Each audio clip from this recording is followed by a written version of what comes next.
Olá, paz seja convosco, tudo bem com você? Se você gostar do vídeo, dá um joinha. Se você não é inscrito no canal, se inscreva, ative o sino para que você receba futuras notificações, beleza?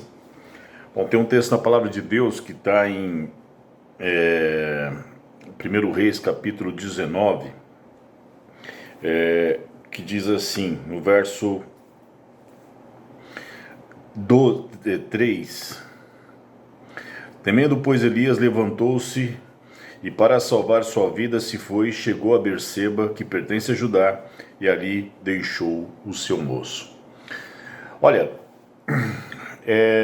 uma das coisas que eu entendo da palavra de Deus é que há muitos personagens bíblicos que muitas vezes nós criamos uma imagem deles e esquecemos da humanidade que eles possuem. Esquecemos que eles são sujeitos, como diz lá em Tiago, às mesmas paixões que nós, que eles enfrentaram dificuldades, e Elias aqui ele demonstra isso muito claramente. Ele tinha acabado de matar 450 profetas de Baal, tinha feito coisas tremendas no meio do povo de Deus. Deus honrou a palavra dele quando ele diz que durante 3 anos e meio não choveria. Ele ora a Deus e Deus faz chover. Ele faz um desafio e Deus derrama fogo do céu. E ali ele restaura o altar de Israel e todo Israel se converte ao Senhor e declara que só o Senhor é Deus, enfim. Então, o insucesso não era uma questão ministerial. O ministério dele estava naquele momento andando muito bem. Também não era uma questão de insucesso, de fracasso, porque pensa, ele viu o poder de Deus operando, agindo através da vida dele, ele viu a unção de Deus fluindo do seu ser, da sua vida, e viu a manifestação da glória de Deus, e viu todo um contexto de um povo se voltando ao Senhor. Então, também não era um fracasso. Mas ali ele sofre um contra-ataque de Jezabel. Jezabel diz a ele que faria a ele o que ele fez com os profetas até o dia seguinte, faria o mesmo com ele. E ali demonstra algo que nós estamos sujeitos, porque ele não tinha motivos para se desanimar, mas ele se desanimou. A primeira percepção que a gente precisa compreender aqui é que ele prefere se isolar. E o desânimo ele pode ser extremamente perigoso quando a gente quer se isolar das pessoas. A primeira coisa que ele faz, ele vai para Berseba, que pertence a Judá, e deixa ali o seu moço. Segue adiante, né? Vai pelo deserto. E aí no verso 4 ele diz assim: ele mesmo, porém, se foi ao deserto, caminho de um dia, e veio assentar-se debaixo do zimbro, e pediu a si a morte, e disse: basta, toma agora, Senhor, a minha alma, pois não sou melhor do que meus pais. E aqui tem uma coisa muito interessante, aliás, duas. Primeiro, ele deseja a sua própria morte.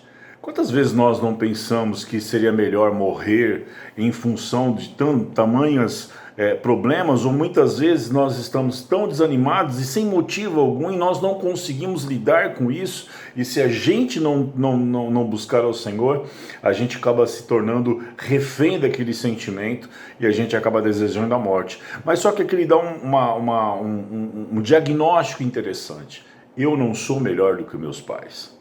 Ali ele já demonstra automaticamente a sua humanidade.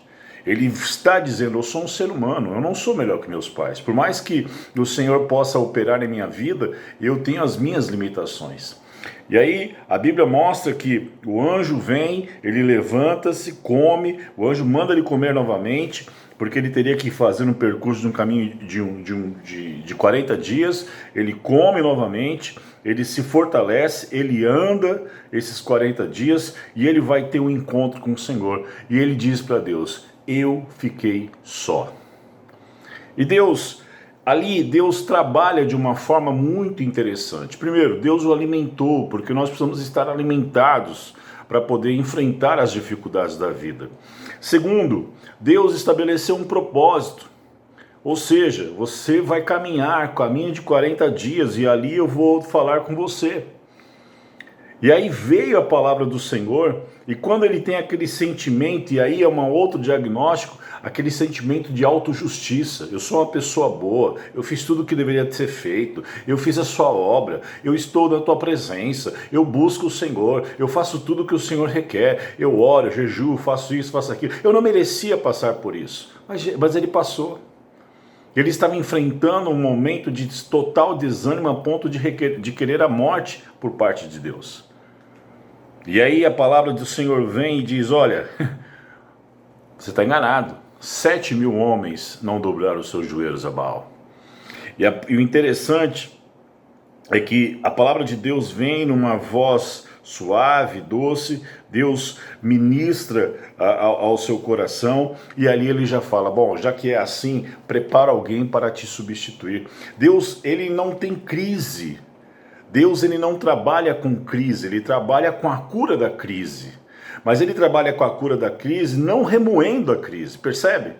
Deus, ele manda ele comer, manda ele andar, ele estabelece propósito, ele ouve, mas aí já dá uma diretriz, né? Olha, não é assim, 7.000 homens não dobraram os joelhos. 7.000 homens não se curvaram, não é só você. Não pense que você é o bambambam, não pense que você é uma pessoa exclusiva na minha obra. Eu tenho outras pessoas e posso usá-las. Agora, já que você realmente quer isso, então vamos fazer o seguinte, prepara alguém no teu lugar. E a Bíblia diz posteriormente que Deus manda ele ungir a Eliseu. E a Eliseu lhe dá a porção dobrada do espírito de Elias. Então o que eu quero que você entenda é que o desânimo é uma coisa que pode ser inerente às nossas dificuldades ou aos nossos sucessos, mas que ele precisa ser tratado, ele precisa ser lidado. Mas o que a gente precisa compreender nisso é que Deus, ele não trabalha com com esse emocionalismo. Deus, ele é prático. Deus, ele trabalha com a solução. E a solução que ele dá é alimentar, estabelecer propósito, falar, dar direção e concluir o problema. Não fique remoendo problemas, não fique remoendo situações. Agora, se você está numa situação como a de Elias, que você olha, está tudo bem, as coisas estão funcionando, e você não teria talvez motivos para estar dessa forma, perceba, você precisa se tratar, você precisa reconhecer que precisa do Senhor, e precisa se voltar para Deus. Mas entenda, Deus não vai ficar de mimimi, Deus, ele vai trabalhar de uma forma com que ele te alimente, estabeleça propósito e te dê direção. Agora, a lição é, se Elias passou por isso, como nós não passaremos? Mas só que como Deus trabalhou na vida de Elias, Deus quer trabalhar na nossa. Pense nisso. Deus abençoe você.